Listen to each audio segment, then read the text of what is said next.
Tunamshukuru Mungu kwa neema na baraka zake anazotujalia katika maisha yetu ya kila siku. Na tunaendelea kumshukuru kwa siku hii ya leo ambayo ametupa nafasi nyingine tena ya kuweza kusimama mbele zake na kumtolea shukrani katika safari yetu hii ya majiundo ya kiroho tuliyoianza siku ya Jumapili. Basi tunaendelea kumuomba huyu Kristo mwenye nguvu na mamlaka yake aendelee kutulinda, kutubariki na kutuongoza ili tuweze kunufaika na kile ambacho amekusudia tunufaike nacho katika maisha yetu ya kiroho, kimwili, kikazi, kifamilia, kidunia na kitaifa. Tunaendelea na somo letu linalosema misingi iliyowafunga wakuu. Misingi ya kifamilia iliyowafunga wakuu. Na tunaongozwa na kitabu cha Zaburi ile sura ya 11 aya ya 3 inayosema, misingi kama misingi kiharibika, mwenye haki atafanya nini?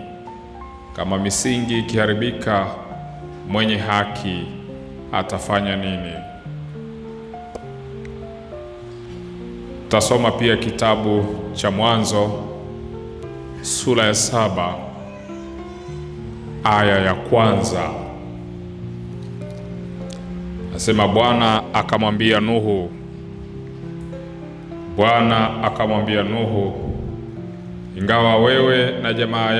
ingia wewe na jamaa yako yote katika safina, kwa maana nimekuona wewe u mwenye haki mbele zangu katika kizazi hiki.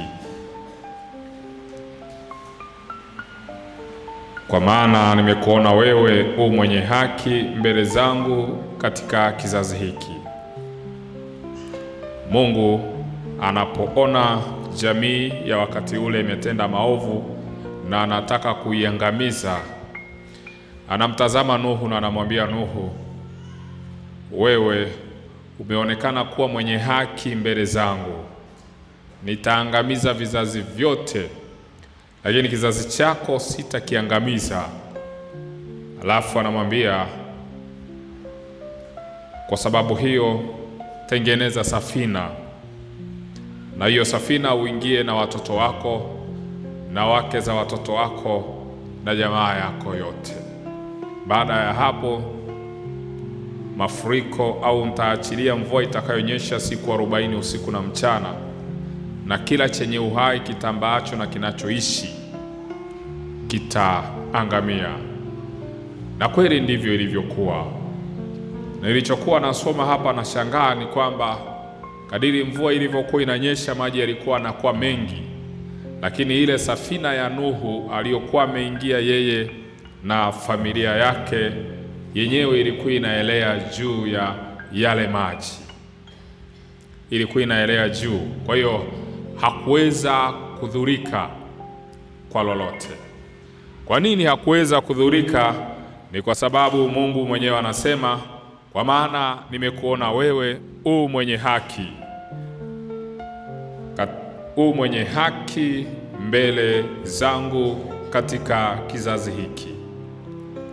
Tunapoendelea na somo letu la namna pengine ya kutengeneza misingi ya kifamilia ambayo tumeikuta haiko sawa, Mungu anaweza akamtumia mtu mmoja kuleta uafadhali katika familia au kuleta nuru na wokovu katika hiyo familia. Naomba pia tusome leo kitabu cha Kumbukumbu la Torati ile sura ya 2. Kumbukumbu la Torati sura ya 2 aya ya 1 mpaka 3. Inasema, ndipo tukageuka tukashika safari yetu kwenda jangwani kwa njia ya bahari ya Shamu, kama alivyoniambia Bwana. Tukawa kuizunguka milima ya Seiri siku nyingi. Bwana akanena akaniambia, mlivyouzunguka mlima huu vyatosha, geukeni upande wa kaskazini. Mlivyouzunguka mlima huu vyatosha, geukeni upande wa kaskazini. Kuna jambo linaweza likatokea kwenye familia, na lile jambo likawa linawazungusha au likatengeneza mlima wa kuzunguka kwa wanafamilia wote. Mungu anamwambia Musa, baada ya kuwaona wana wa Israeli wanaizunguka hii milima ya Seiri kwa muda mrefu sana, akamwambia, wao watu mbona hawasogei? Kwa nini wanauzunguka huu mlima na hawaendi ile njia ambayo wanatakiwa waendelee na safari? Anamwambia Musa, ambia, mlivyouzunguka mlima huu vyatosha, geukeni upande wa kaskazini. Maana yake ni nini? Mungu anawaona hawa wana wa Israeli hawapigi hatua ya aina yoyote, wako pale pale tu. Na kwa nini wako pale pale? Na hata yeye alishangaa, mbona hawa watu hawaendelei na safari, wanaendelea tu kuzunguka kwenye huu mlima? Nini ambacho kimewatokea wanaozunguka huu mlima kwa muda mrefu sana? Kwenye familia au baadhi ya familia, kuna aina fulani ya mizunguko ya kiroho inayojirudia kwa muda mrefu sana. Na saa nyingine hii mizunguko inayojirudia kwa muda mrefu sana inatokana na misingi ambayo ilitengenezwa. Kwa hiyo unakuta kama kuna kosa ambalo mmoja lilitenda, lile kosa linazunguka kwenye hiyo familia kwa muda mrefu sana. Kwa hiyo kila anayezaliwa bila kujali mazingira kwamba lililotendeka hakuwepo, anapozaliwa kwenye hiyo familia anajikuta na yeye anazunguka kwenye ule mlima. Kwenye ule mlima ambao alikuta misingi yake imetengenezwa. Na kwenye kila familia ina asili yake. Ndio maana unapoenda hospitalini, pengine ukaandikiwa dawa na ukaenda ukanunua lile dawa, kabla ya kuanza kutumia lile dawa, pamoja na kwamba daktari au nesi au mtu wa famasia anaweza akakuandikia pale kwamba unatakiwa kutumia mara 2 kwa siku au mara 3, lakini nje ya hayo maelezo huwa kuna kikaratasi ndani kinachoonesha lile dawa lilipotengenezwa, mwaka uliotengenezwa, namna linavyotakiwa kukaa, muda ambao lita expire na vitu gani. Sasa na kwenye kila familia kuna kitu ambacho watu wengi huwa hawafahamu. Wamezaliwa kwenye hiyo familia lakini hawajawahi kudadisi kujua kwamba hii familia misingi yake ikoje. Kama vile ambavyo unajikuta unanunua dawa, wewe unafuata yale maelekezo tu ya nesi au daktari au mfamasia kwamba nenda katumie mara 2 kwa siku. Lakini pamoja na kuwa amekuandikia huko juu, ukifungua kuna kikaratasi ambacho kinatoa maelekezo mazuri pengine. Lakini wengi huwa hatuhangaiki kusoma kile kikaratasi, hata kama unaweza ukasema kwamba sijui Kiingereza. Lakini wengine wapo ambao wanajua Kiingereza, lakini wanachoangalia, wanaangalia kile ambacho kimeandikwa na mfamasia au daktari au nesi. Lakini hajihangaishi kuchukua kile kikaratasi na kusoma kwa undani akaelewa. Anajikuta tu anatumia hilo dawa. Na wengine hapa ni wa Tanzania. Nchi ya Tanzania ina katiba yake, ambayo hiyo katiba inamuongoza Mtanzania namna anavyotakiwa kuishi akiwa raia wa Tanzania na akiwa kwenye ardhi ya Tanzania, nini anavyopaswa kuishi. Na hata mtu mwingine akitoka nje anatakiwa kuishi kulingana na taratibu na sheria za nchi ya Tanzania. Tulioko wengi hapa ni wa Tanzania, lakini inawezekana hatujawahi kusoma hata katiba ya Jamhuri ya Muungano wa Tanzania, na wote ni wa Tanzania. Kwa maana yake ni kwamba kuna haki zingine ambazo tunaweza tukao tunaonewa, sio kwa sababu sisi sio wa Tanzania, ni kwa sababu sisi wenyewe pia hatujui katiba ya Jamhuri ya Muungano wa Tanzania inasema nini juu ya haki zangu, kwamba mimi kama Mtanzania natakiwa kuwa na haki gani. Pengine napokamatwa na polisi natakiwa kuwa na haki gani, natakiwa kujitetea au kutoa utetezi wa aina yoyote. Wengine tunakuwa hatujui. Na wengine tumejikuta hata tunaonewa na tunahukumiwa, tunanyang'anywa haki zetu, lakini wakati huo huo sheria au katiba hairuhusu iwe hivyo. Kwa nini? Unaishi kwenye nchi ambayo haujui pia misingi yake. Unajua tu juu. Unajua kwamba kuiba unakamatwa na polisi, unaenda unafunguliwa hivyo. Lakini inawezekana pia kuna vifungo vingine ambavyo vimeweza kukusaidia. Ndivyo hivyo ambavyo wengi tumejikuta tumezaliwa kwenye familia ambazo zimetengeneza misingi. Ndio maana kila baada ya muda Bunge la Jamhuri ya Muungano wa Tanzania linaweza likakaa likasema sheria hii tuifanyie maboresho. Aidha inafaa au haifai au tuiondoe kabisa. Kwa nini? Inaona kabisa kwamba kwa wakati huu haiendani na mahitaji ya raia wa nchi wa wakati huo. Sasa unaweza ukazaliwa kwenye familia ambayo ulikuta misingi imetengenezwa, ambayo inawezekana kwa wakati huo ilikuwa inawafeva hao ndio waliokuwa wananufaika nayo. Lakini wewe umezaliwa kwenye hiyo familia, haunufaiki na hiyo misingi ulioikuta kwenye hiyo familia yako. Kwa hiyo nini ambacho unatakiwa uifanyie amendment, uifanyie maboresho?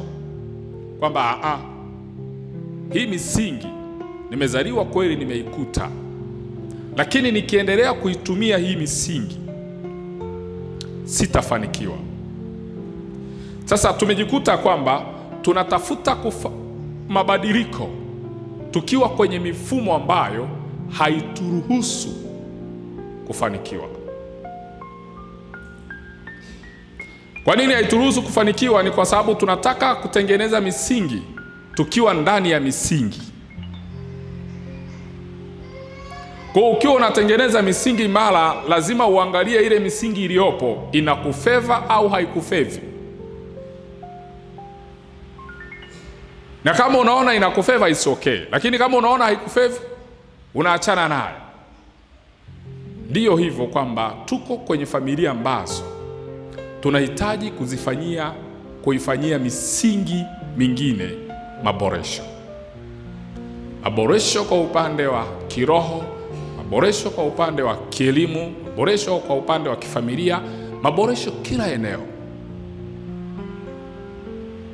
Lakini hatuwezi tukafanikiwa katikati ya hiyo misingi ambayo iliwazuia wengine kufanikiwa. Na sisi tunataka tufanikiwe, na ili hali tunaona kabisa kwamba waliotutangulia walikuwa kwenye hiyo misingi hiyo wakashindwa kufanikiwa. Unakuta jambo lilimshinda babu yako, likamshinda baba yako, na wewe unajikuta unaingia kwenye jambo hilo na wewe linakushinda. Ninampenda sana Ibrahimu na baba yake mzee Tera anapoenda kwenye ile nchi ya Haran. Safari ya mzee Tera haikuwa kwenda kwenye nchi ya Haran, ilikuwa ni kwenda kwenye nchi ya Kanaani. Lakini anapofika kwenye nchi ya Haran, mifumo ya ile nchi ikamfunga yule mzee Tera, na akajikuta ndoto zake na malengo yake na juhudi zake zinapotea akiwa kwenye nchi ile ya Haran. Na kwa nini? Ni kwa sababu alikuta mifumo pengine ya kimadhabahu ya ile nchi ikawa inamzuia. Sasa ndio maana mzee Tera anapofariki, Mungu anamtokea Ibrahimu. Kisoma kile kitabu cha Mwanzo sura ya 12 na kuendelea. Mungu anamtokea Ibrahimu na anakuambia toka kwenye nchi hiyo, na kuonesha nchi unayotakiwa kwenda. Angalia kitu ambacho Ibrahimu anafanya baada ya kufika kwenye ile nchi ambayo Mungu alimwahidi. Anapofika kwenye hiyo nchi ya ahadi, kitu cha kwanza ambacho Ibrahimu anakifanya, anajenga madhabahu. Tumsifu Yesu Kristo. Kwa nini anajenga madhabahu? Kiroho madhabahu ni utawala na umiliki. Ndio maana kwenye hii dunia hauwezi ukafanikiwa kama hauna madhabahu inayokufeva. Na tasnia zote za duniani unazoziona kuna hidden secret ambayo watu wengi hawaijui. Na hiyo ndo inawainua wale wanayoitumia vizuri. na inawashusha wale wasioitumia vizuri. Chunguza maisha ya Ibrahim. Kila mahali alipokuwa anaenda, alikuwa anajenga madhabahu. Kwa nini? Alikuwa anajenga kitu ambacho kitamsaidia kutawala na kumiliki. Na hicho kikamfanya Ibrahim afanikiwe. Angalia Nuhu baada ya kutoka kwenye safina, baada ya kutoka kwenye ile gharika, aliponusurika tu Nuhu, cha kwanza alipotoka kwenye ile kashkash, anapotoka kwenye safina na kuingia kwenye nchi kavu, anachokifanya Nuhu, anajenga madhabahu. Angalia Musa anapopigana vita ya kwanza na Waamalek. Ukisoma kile kitabu cha Kutoka sura ya 17 kuanzia aya ya 8 mpaka ya 15, anapopata vita ya ushindi wa kwanza baada ya kutoka kwenye nchi ya Misri, anapopata ushindi wa kwanza kwa Waamalek, Musa kitu cha kwanza anachokifanya kabla hawajaendelea na safari, anajenga madhabahu. Nini? Anajenga mfumo utakaomsaidia kushinda. Unajua, Wakristo wengi huwa tunajua kwamba kuna vita ya aina mbili. Huwa tunajua kwamba kuna vita ya kimwili, kwamba ile unapigana na adui yako akiwa anakuona, na kuna ile vita ya kiroho ambayo Mtume Paulo ameizungumza kwenye Waefeso 6:12 kwamba vita vyetu si vya damu na nyama, na akaelezea vitu vingi sana. Lakini huwa kuna vita mbaya sana, vita ya kimadhabahu. Ndo the highest level ya kivita. Vita ya kimadhabahu ni kama ile kwamba umeenda kwa mganga wa kienyeji. Unapofika akiwa kwenye ile territory yake, anaweza labda unataka kumdhuru mtu. Wengine huwa wanatumia kioo, wengine huwa wanatumia maji kwenye beseni. Akiwa kwenye ile territory yake, anakwambia unamtafuta nani? Anakwambia namtafuta fulani. Unashangaa anakuvuta kwenye kioo, anakwambia si ni huyu? Akasema ni huyu. Umemjuaje? Au unamuona kwenye beseni la maji, sema si ni huyu? Umemjuaje? Yaani kinachokuwa kimekuvuta pale ni madhabahu. Tumsifu Yesu Kristo. Na ndio maana sasa anaweza akakwambia kama ni huyu unataka tumfanye nini? Afe tu. Unashangaa akiwa kwenye kioo pale pale, anaweka hata alama ya X kwenye picha yako au kwenye ile sura. Kwa lugha nyingine ni kwamba anakuwa amekuua tu tayari, isipokuwa yanatengenezwa sasa mazingira ya uhalisia wa mwilini kuonekana kwamba umekufa. Kwa hiyo inaweza ikatengenezwa hata ajali, au unaweza ukaletwa tu hata ugonjwa ambao unaweza ukakuweka namna fulani. Kwa hiyo nini ambacho kinakuwa kimekuvuta? Inakuwa ni madhabahu. Kwa nini? Kazi mojawapo ya madhabahu ni kuchinja. Tumsifu Yesu Kristo. Ndio maana sadaka ya misa takatifu ni sadaka ya kuchinja. Mkiangalia vizuri, baada ya mageuzo hapa Rutaleni, kuna ule wakati ambao padre anamnyanyua Yesu wa Ekaristi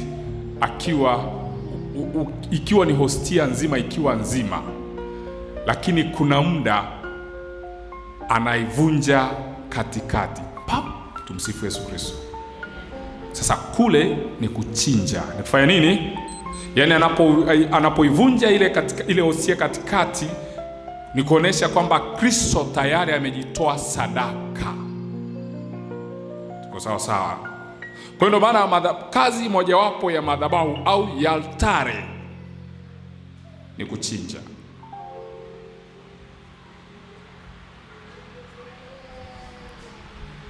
Ndio maana adhimisho la ibada ya misa takatifu ni tambiko au ni kafara ya kiroho. Kafara.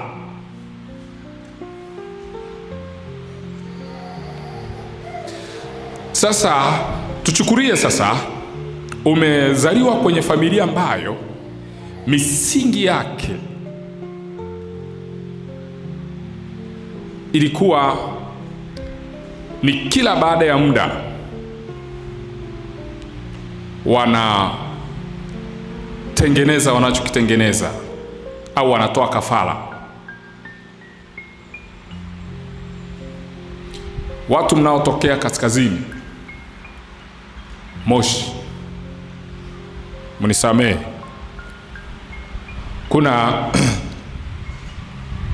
kuna ile ambayo huwa sengine hata ile Krismasi wanaenda wanachinja. Kuna ile ambayo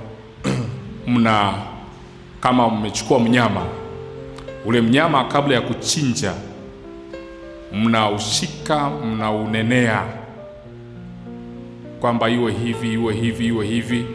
Na kuna wataalamu wengine zaidi huwa wa mnyama akichinjwa kupitia utumbo, anaweza akakwambia huu mwaka utakuwa mzuri au huu mwaka utakuwa mbaya, kupitia tu utumbo wa mnyama. Kwa nini? Kuna watu wana hiyo sanaa. Ni kama wanajimu wale mamajusi, wale walikuwa ni waganga waliokubuhu, wataalamu wa nyota. Baada ya kuona ile nyota, wakajua kabisa kwamba hii nyota sio ya kawaida. Kwa nini? Walikuwa na huo uwezo wa kuona. Ndio maana watu wengine hawakuona, lakini wao kwa sababu walikuwa na huo utaalamu wakawa wameona. Kwa hiyo kazi yako unapojikuta uko kwenye familia yenye mfumo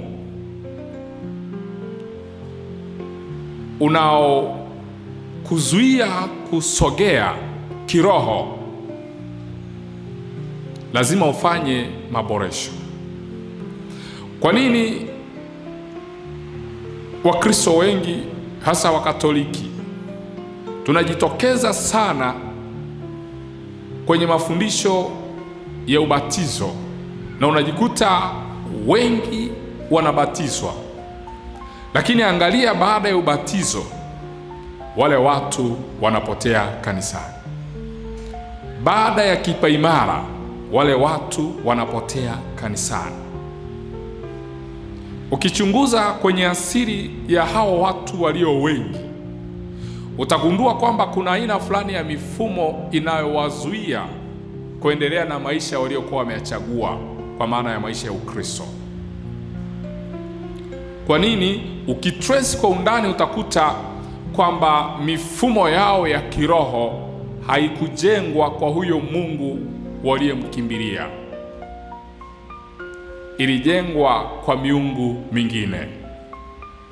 Kwa ndio maana tunaweza tukajikuta tunapata Wakristo wengi kwa wakati mmoja, lakini hawa Wakristo kama leo wamebatizwa 20 au 50, ukiwachunguza vizuri, Jumapili inayofuata unakuta wale 20 waliopata kipaimara, unaweza ukakuta 10 ndo wako kanisani.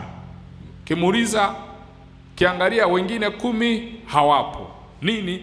Wanakuwa wanaona pengine wamemaliza safari yao ya Ukristo. Kwa hiyo wengine wanarudi tena kwenye maisha yao ya awali. Misingi yao inakuwa inawazuia kuinuka na kuendelea kumfuata Kristo. Kwa hiyo sisemi kwamba misingi yote tuliyoikuta kwenye familia zetu ni mibaya. Hapana. Kuna misingi mizuri kabisa na ambayo tunaweza pia tukaitumia kuendelea. Lakini kuna misingi ambayo kimsingi tunatakiwa kuachana nayo. Ile misingi ambayo inatutenga mbali na Kristo, inatuweka mbali na upendo wa huyu mwana kondoo wa Mungu aliyejitoa kafara kwa ajili ya wengi. Hiyo misingi inayotuzuia lazima tuangalie namna ya kuitengeneza vizuri. Tunapokuta misingi inayotuzuia kuishi kwenye umoja, lazima tutengeneze namna fulani ya kufanya maboresho kwenye hiyo misingi. Sasa mtu mmoja akaniuliza kwamba sasa Nikitrace familia yangu kweli naona kwamba misingi haiko vizuri. Sasa ninafanyaje?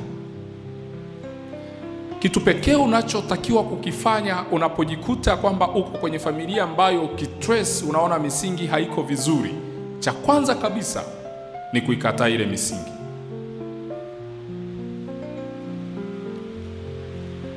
Na baada ya kuikataa, obvious, unatakiwa kutengeneza sasa misingi. Unatakiwa kutengeneza sasa misingi unayoitaka wewe. Hauwezi ukainuka kwenye misingi inayokuzuia.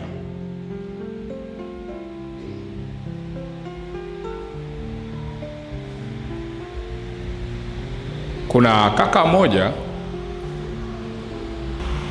kuna neno fulani ambalo sio zuri lilitamkwa. Yule kaka ametoka kwenye familia ambayo baba yao alipokuwa ni mfanyakazi wa serikali, siku moja kuna mfanyakazi mwenzake au mfanyakazi wake alipata promotion.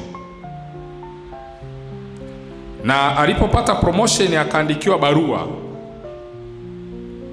Baba yake na huyu kijana ambaye ndo alikuwa bosi wa wakati huo akaificha ile barua ya huyu mfanyakazi aliyekuwa amepata promotion. Siku moja huyu mfanyakazi akatafutwa, akaambiwa, wewe, tumeleta barua ili upande ngazi nyingine. Mbona haujaripoti kwenye kituo chako cha kazi? Na muda umepita. Kwa hiyo muda ulipopita, tukaona kwamba pengine umekataa ile nafasi tuliyokuwa tumekuteua. Kwa hiyo akateuliwa mtu mwingine. Huyu mfanyakazi aliumia sana. Akamfuata bosi wake, akamwambia hivi, kama ulivyonizuia nisipande cheo, ninakuhakikishia kwenye uzao wako, kila atakayekuwa anapanda cheo kikubwa atakuwa anakutwa na mauti.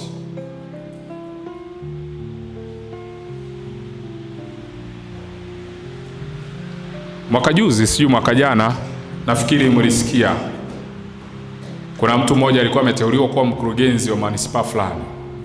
Wakati akiwa anaenda kuripoti kwenye kituo chake cha kazi, akapata ajali, akafa. Mdogo wake sasa ndo alikuwa ananiambia kwamba sisi kweli kama ni kusoma, tunasoma sana na tumesoma, lakini ile usikie tu umepata position kubwa, ndo maisha yako yanaishia hapo. Sasa baba yao ni marehemu, lakini angalia msingi aliyoutengeneza akiwa kwenye nafasi. Ndio maana watu wa Mungu, leo Mungu anapokuamini na anakakupa nafasi ya utumishi pengine au ya kifedha, hakikisha ile nafasi uliopo unaitumia vizuri. Kwa sababu kuna watu ambao Mungu aliwainua wakapata nafasi, lakini zile nafasi walizopata zilileta laana kwenye familia zao.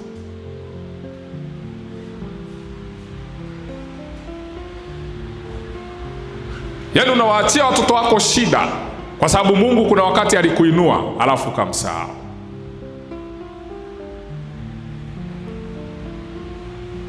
Pale Dar es Salaam kuna mama moja, mkurugenzi wa shirika moja la kimataifa. Kuna kijana mmoja alijitolea kufanya kazi kwenye lile shirika. Akafanya vizuri sana, watu wakampenda. Mabosi kutoka nje walipokuja wakamuona yule kijana, wakasema yuko smart sana huyu kijana, tunampa promotion. Kwa hiyo ili apate ile nafasi, huyu mama ambaye ni mkurugenzi lazima sign out na atoe recommendation. Huyu mama ana mtoto wa kiume ambaye ndo hivyo ni unga tu. Sasa alipoambiwa kwamba toa recommendation juu ya yule kijana ili apate nafasi ya kwenda huko nje, akatoa recommendation mbaya sana juu ya yule kijana, alafu akamrecomendi mtoto wake. Yule dogo akajua kilichotokea, akaumia sana, akalia.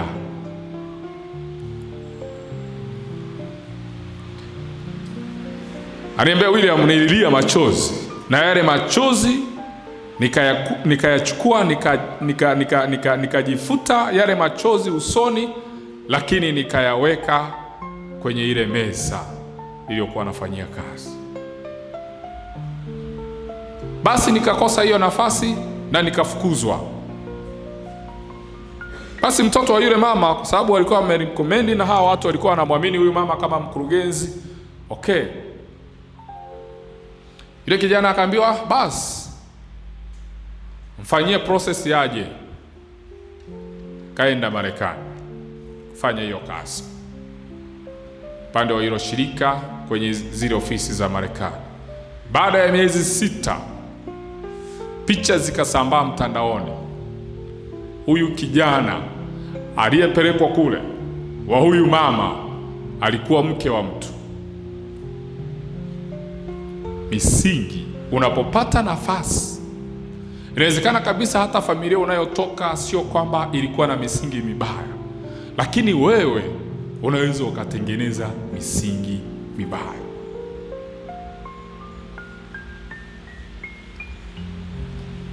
Kwa hiyo unajua kuishi maisha, kupata nafasi ni kutengeneza misingi.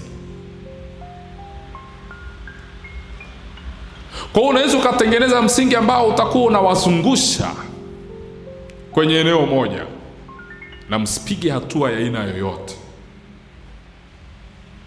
Lakini ukiangalia wewe ndo source ya kutengeneza hiyo misingi mibaya,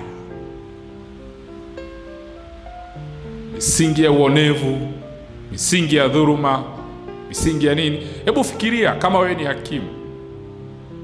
Tuchukulie mathalan wewe ni hakimu. Amekuja mtu maskini ambaye ananyang'anywa ardhi yake na tajiri mwenye pesa. Alafu anakuja yule tajiri anaweka pesa za kutosha mezani ili kusudi upindishe ile kesi. Na kwa sababu umewekewa pesa nyingi sana mezani, unaamua kumdhulumu yule maskini haki yake na kumpa huyo tajiri. Hebu fikiria hayo machozi ya huyo maskini. Sasa kinachoenda kutengeneza misingi ya maneno yanayoweza kudumu kwenye hicho kizazi cha kwako ni yale machozi atakayomwaga huyo maskini. Unajua machozi, hakuna anayefahamu lugha ya machozi.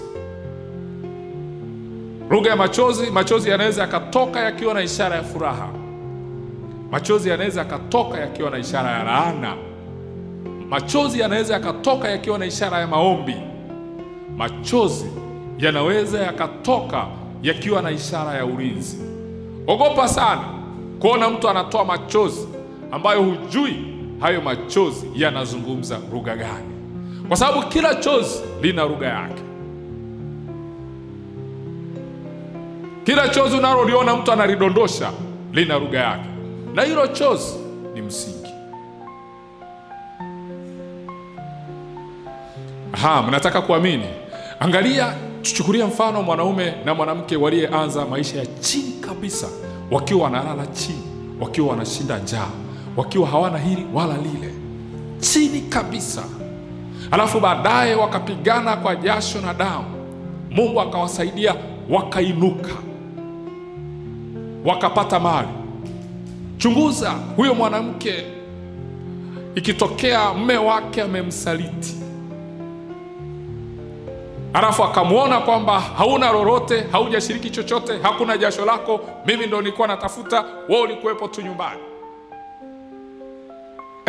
Yule mama akitoa chozi, hata kama ulikuwa na mabilioni, yataisha usivyoweza kujua yameishaje. Kwa nini? Lile chozi ni laana, chozi ni ombolezo, chozi ni ombi. Kwamba unaona mtu anamwaga chozi, anambia Mungu, kama huyu ni mwanaume wangu niliyemlilia, niliyemwombea, niliyemlinda kwa maombi, niliyetoa machozi, nikatoa na sadaka ya kukulilia ili utubariki, na leo imekuwa hivi, machozi haya ninayotoa yakamfilisi na yanamfilisi kweli. Sasa hayo machozi yanageuka kuwa msingi wa maneno, na inaweza yakageuka kuwa msingi utakao kuwa zuio kwenye hiyo familia. Kwa hiyo ni muhimu sana, aina ya maisha unayoishi lazima ufahamu kwamba unajenga msingi. Tunaishi hivi kwa sababu tumesimama.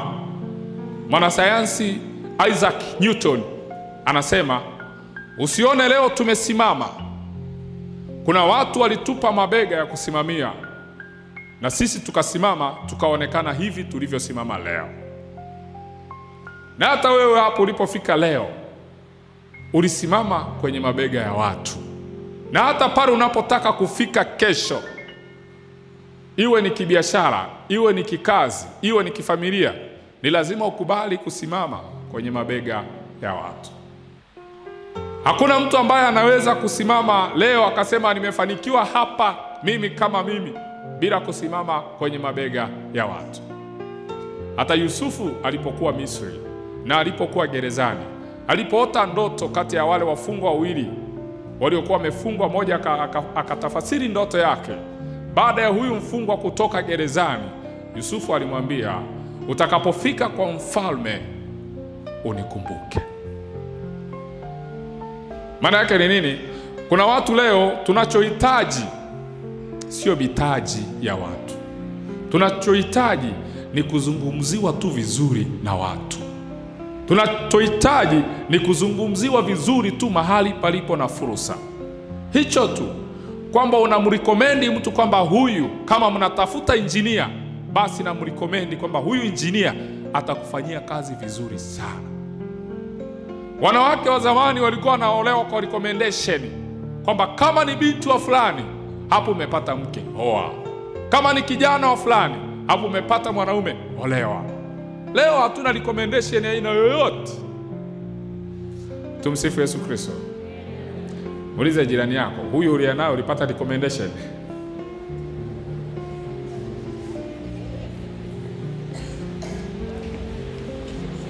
Siku hizi tunajirecomendi wenyewe. Kwamba it's okay, yuko sawa. Unarecomendi tu wewe, kila kitu unapitisha tu wewe. Tabia unapitisha wewe. Asili anayotoka unapitisha wewe. Hali yake ya kiroho unapitisha wewe. Kazi unapitisha wewe. Najirecomendi mwenyewe. Sasa nashangaa mambo ya kibuma unaanza kuwahusisha watu. Na uliniuliza nikarecomendi?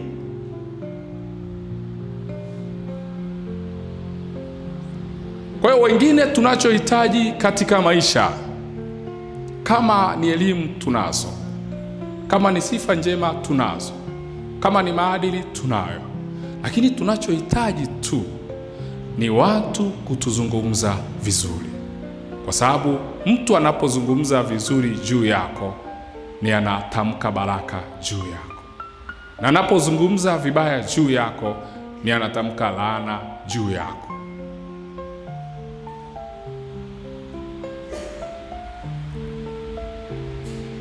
Kwa hiyo hata misingi ya watoto lazima uijenge kwa baraka.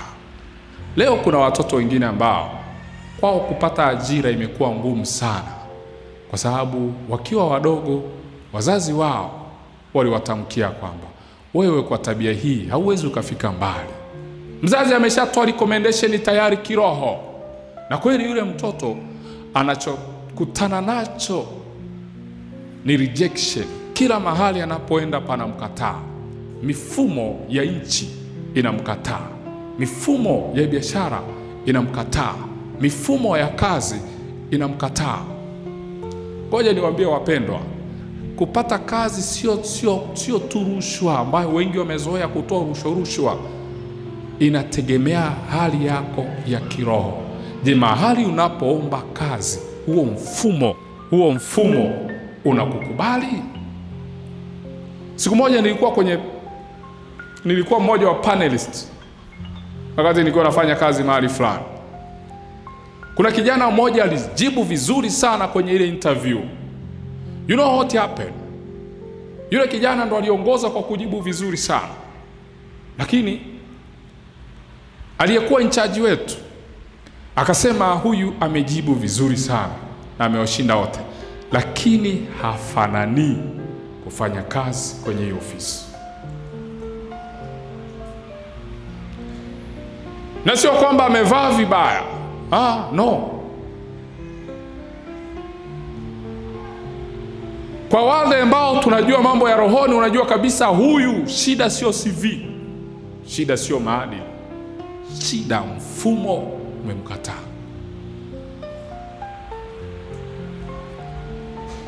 Kwa ndio maana hata kama unafanya kazi, please hakikisha hiyo wizara unayoifanyia kazi kila wakati unaomba mfumo wake ukupokee. Wengine tunafanya tu biashara, lakini hatujawahi kuomba mifumo ya kibiashara itukubali. Kwa sababu mfumo ukikukataa, maana yake ni kwamba ni kama network, unapiga network inagoma, network iko chini. Maana yake nini? Mfumo unakataa.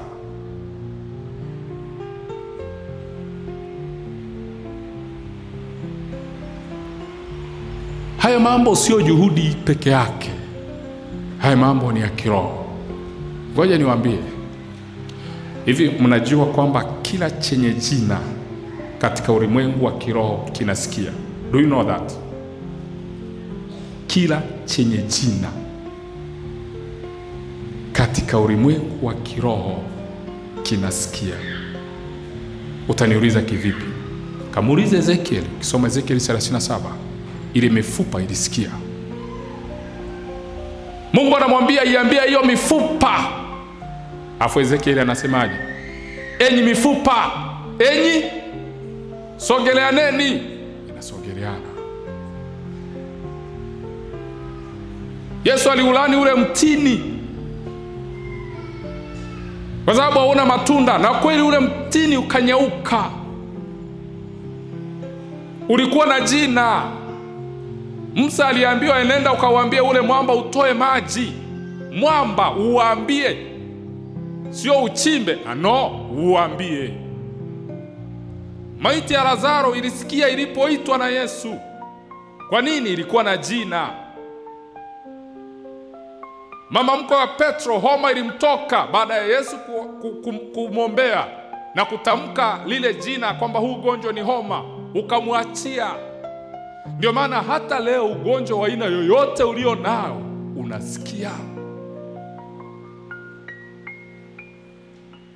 Hali ya aina yoyote unayoipitia leo inasikia.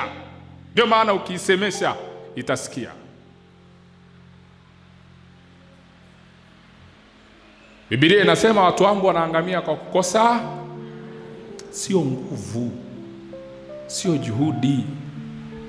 Nguvu watu wanazo, juhudi watu wanazo, mipango watu wanayo, sifa watu wanazo, elimu watu wanayo, lakini maarifa ya kiroho hawana.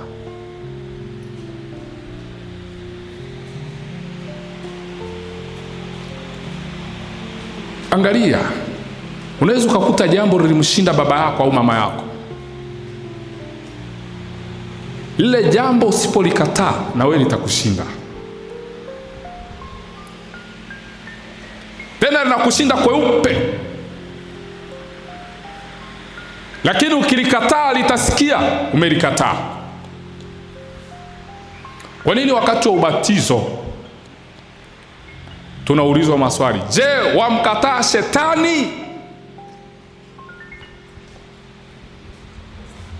Na sisi tunaitikia namkataa.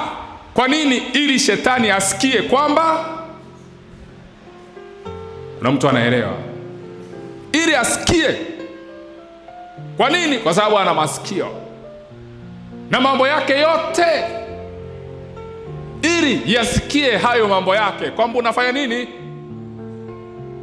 Sangine wengine pengine huwa sala nyingi tunazikalili na sio kuzisali. Na hiyo ndo changamoto ya Wakatoliki wengi.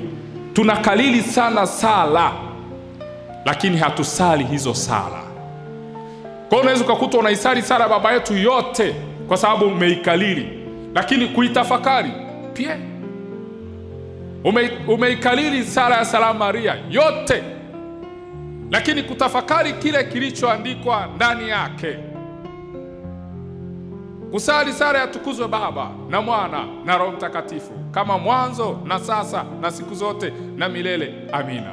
Kuitafakari kwamba utukuzwe kama mwanzo ulivyotukuzwa, na sasa na siku zote na milele. Amina. Lakini wewe unajua tu utaratibu wa isara huko hivi, unaanza hivi unamaliza hivi.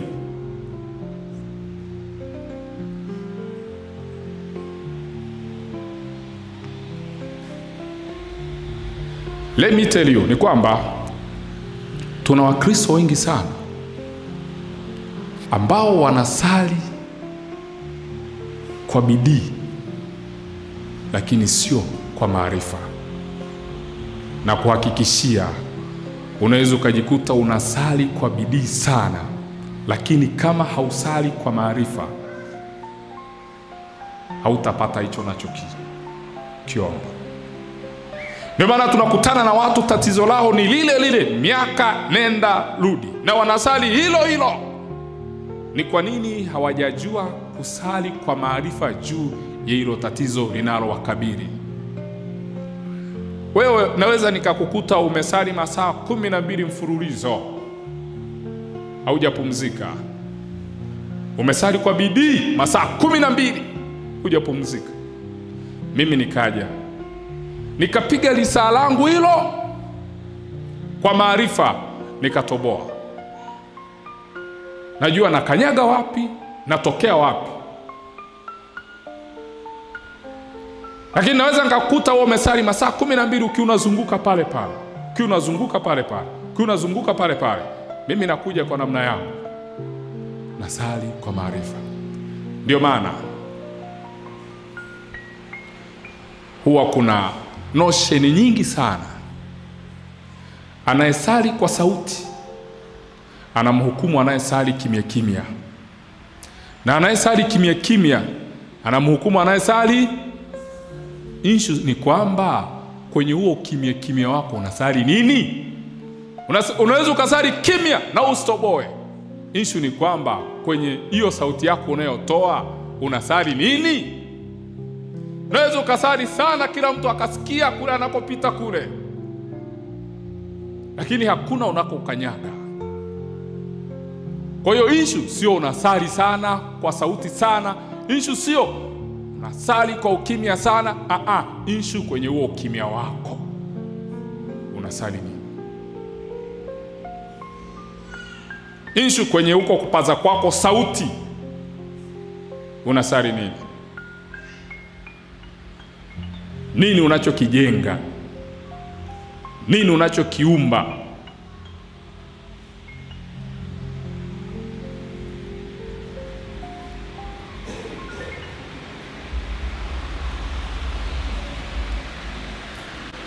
Wakati naanza hizi semina, nilikuwa nafanya semina tu siku moja, siku ya Jumapili, tena nafanya kwenye misa. Kwa hiyo nilivyoanza, watu wa kwanza kabisa kuniambia Wakatoliki hawahudhurii katikati semina, katikati ya wiki, Wa kwanza kabisa walikuwa ni mapadre, wa pili hawa waumini wenyewe. Nakumbuka kuna parokia moja nilienda ya matajiri sana. Paroko akaniambia wakija 50 na acha uparoko.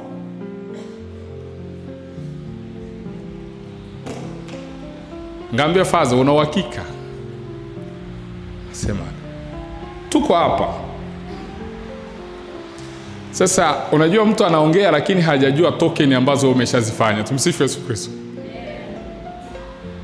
Hajui token. Basi jioni ikafika.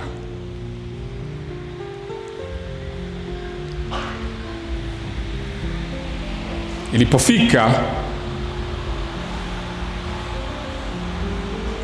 anapokuja kwenye ule muda wa maabudu sasa,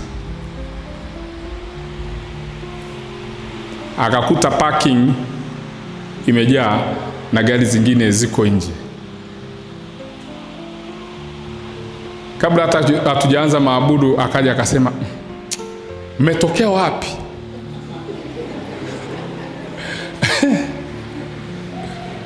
Asema huwa namuita askofu anakuja hapa, tunakaa naye siku 3, nauita kwenye semina ya mji. Leo umetokea wapi? Kaambia wewe tuabudu, nasubiri tu waache huu paroko.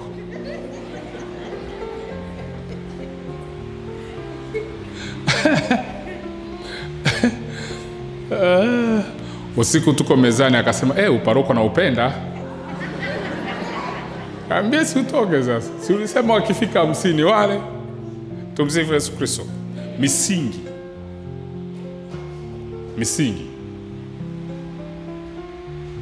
Kwa sababu nilipomwambia Mungu kwamba anaanza kutoa semina kila siku kwa wiki, nikatoa na sadaka. Msingi. Kwa hiyo mimi nipeleke kwenye parokia yoyote ambayo wameshindikana kwamba hawaji kwenye semina, tawaona. Msingi. Tumsifu Yesu Kristo. Msingi unaoujenga. Kwa hiyo msingi unaweza ukaubadilisha ukawa mzuri, na huo msingi unaweza ukakubaliana nao ukakuendesha. Inategemeana sasa wewe kama wewe unajengaje huo msingi. Sifu Yesu Kristo. Basi tumefika muda wa kwenda kumwabudu Yesu wa Ekaristi.